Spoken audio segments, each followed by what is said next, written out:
Dobrý den, já vás vítám na Řadí online a dneska tady mám od Feinu rázový utahováky, které jsou trošku inovovaný. A abych tady nemusel mít tahák s parametrama, tak tady mám Jindřicha sebou. Ahoj. A jdem si asi rovnou ukázat, o co běží. Takže tady začneme od toho nejslabšího. Ano. Oproti tomu staršímu typu má nově baterky od Bosche AMP Share. No. Takže vy, co máte už bošácký stroje, tak si můžete s klidnou hlavou pořídit Feina a bude vám to na tu baterku pasovat. Jinak tady je 1/4 bit, takže takový to klasický šroubování v truhlařině, možná v autoprůmyslu potom, že utahujete malinký vruty, nebo ne vruty, ale šroubky a klasické regulace. 6 stupňů regulace má ta mašina a je do vlastně 200 Nm je maximální moment. Ještě ty otáčky vlastně nám dělají i sílu toho úderu, takže tím snižujete jak otáčky, tak ale i hlavně ten úder. Přesně tak. Tak, tenhle ten mrňavej odložím a teď to začne být zajímavější. Teď tu máme prostřední a nejsilnější. Tenhle ten je do 320 Nm, správně. Ano. Má půlcoulový čtyřran, voříček. Je tady důležitý, je tady takový ten aretační kroužek vepředu a i díra na čep. Protože to je věc, kterou si potom ukážem, která je důležitá pro ten systém Vario, který Fein vymyslel. Ještě se jenom abych to dopověděl, tak tohle to je 1050 má 1050 a tam už je 4hrán 3 čtvrtka. Tak a teď proč jsem, ještě teda regulace, jako u toho malého. A nejdůležitější věc, proč jsem říkal ohledně toho trnu, tak je Vario systém, což Fein teďkom představil jako žhavou novinku a jde o to, že rázovým utahovákem můžete řezat závity. Jo, zní to až jako šíleně, ale když to uvidíte v chodu, prostě bez jakýkoliv námahy a hrozná rychlost a ten závitník, jako relativně ta životnost je asi veliká, zatím máme zkušenost, prodali jsme a řežou závity a nevíme, jak dlouho to vydrží, jestli ten Fein něco říkal, už nějaké parametry nebo... Je to vlastně trošku jinak udělaná ta geometrie toho závitníku tady, ten náběh do toho materiálu, aby to prostě nedělalo žádný problémy. Má to titan, nitrit, hliník, povlak a má to jinou tvrdost než klasický strojní závitník. A vlastně dělá to, potom uvidíte, dělá to trošku jako jiný špony, s tím, že tenhle ten menší, ten půlcoulovej 300 vlastně, tak ta je do 18 závitu a tenhle ten půlcový držák a tady potom máme držák 3/4, který je vlastně do toho do té velké mašiny, do té 1000 a ta umí potom až 30 závit řezat. Jsou k tomu teda ještě budou k tomu ještě vrtáky, tam jsou 4 vrtáky a 4 tyhle ty záhlubníky a ty závitníky jsou potom od M8 až do té M30. Takže ještě to shrnu, že vy tím rázovým utahovákem ten otvor můžete vyvrtat, ano. Připravit si ho tím záhlubníkem a vyřežete závit. Ano. A je to, když to řeknu, jako v bžiku, opravdu to funguje výtečně a rychle, bez námahy. A jinak tohle samozřejmě jde použít potom do jakýhokoliv rázového utahováku, který má buď ty 3/4 nebo tu půlcouku, tohle je ten Vario držák, do kterého se montují tyhle speciální nástroje. Tím závitníkům prostě potřebujete ten Vario držák. Bez toho to fungovat nebude, ale jakýkoliv rázák. A ještě teda upozorním, že drží to v tom nebo v tom rázáku, to je správně, takhle. A máte k tomu takový ten aretační čep a gumičku. Jo, je potřeba to takhle zajistit, protože když to neuděláte, tak vlastně vy když jedete tím závitníkem dopředu, tak potřebujete i tahat. Tak aby vám to nevycvakávalo. Když to tam cvaknu takhle, tak to tam prostě drží natvrdo a nemá to kam utéct. Takže to je důležité, aby ten rázový utahovák měl možnost toho čepu. Tak. Jinak vlastně jsme vlastně nebo je možnost prostě i držáky těch bitů, těch větších, vlastně sem potom do toho nasadit, drží to tam a buď jsou takovýhle nebo takovýhle, jsou těch větší množství těch držáků, je to vlastně 7, 16, tahle ten 6 hrán. Jo, to je ten velký, který pasuje do toho Varia a tohle je myslím 5/16.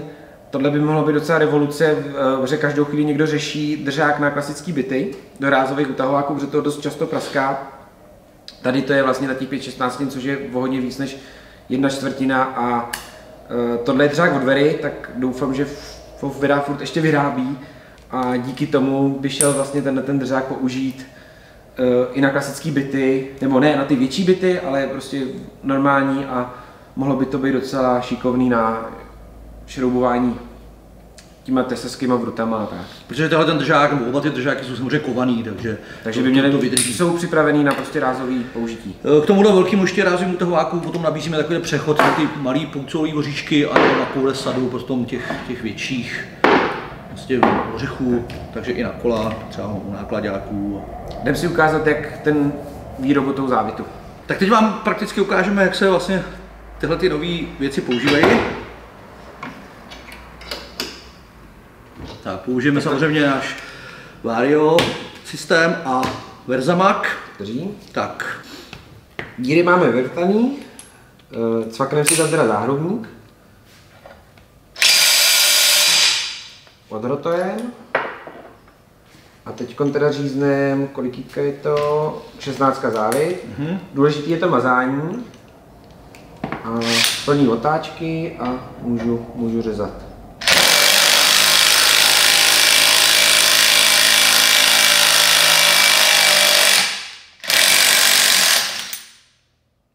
Perfektně. Velice jednoduše, můžu ještě demonstrovat, že to jde fakt jenom jednou rukou.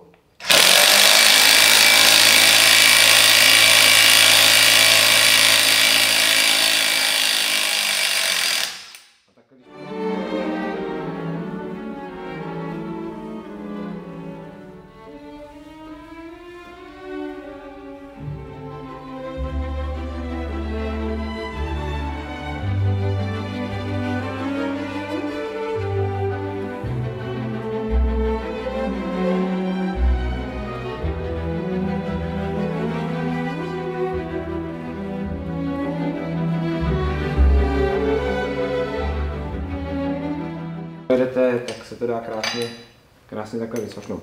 Ještě se mi líbí, že když tam ten závitník dávám, tak nemusíte tenhle kroužek vůbec nikam, jenom když to chci sundat, tak na něj musím dotáhnout, ale když to tam dávám, tak stačí takhle cvaknout. Takže naprosto super, bez jakýkoliv námahy uděláte takhle rychle závit. Ukážeme si teda perfektní. I ten větší rázák s větším. Jinak já ještě k tomu dodám, tady ty otvory nejsou vrtaný, ale pálený a běžně ty ráza, nebo běžně tyhle ty závitníky zvládají potom i ty pálený otvory. Takže se to nemusí převrtávat. Zase máme závitník, záhubník, plný otáčky, správný.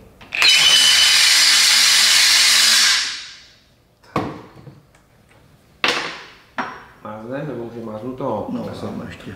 Radši. Tohle je kolikýtka? To je 27. 27. A umíte teda až 30, jo? Ano, akorát momentálně 30 ještě nemáme, ale...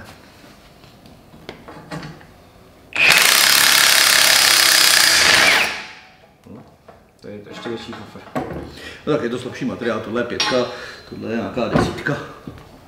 Je dobrý, že ten závitník je studený, přitom ten materiál je trošku teplej, ale ten závitník zůstává studený, takže to asi dělá ten povlák a není to na něm absolutně znát. Tak já zkusím ještě jednou, to vidíte.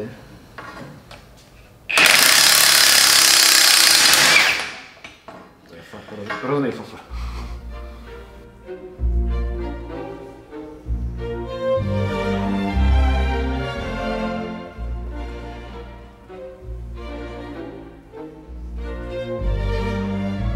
Takže tady jako trošičku je jediná taková malá věc, problém trošku je to, že neudržíte tu kolmost, jo? Když jedete prostě do toho, tak držíte to v ruce, takže výborný je to potom někde na montážích, kde potřebujete protáhnout ten závit, potom třeba nebo na věcech, které jsou pozinkování, tak potom protažení těch závitů.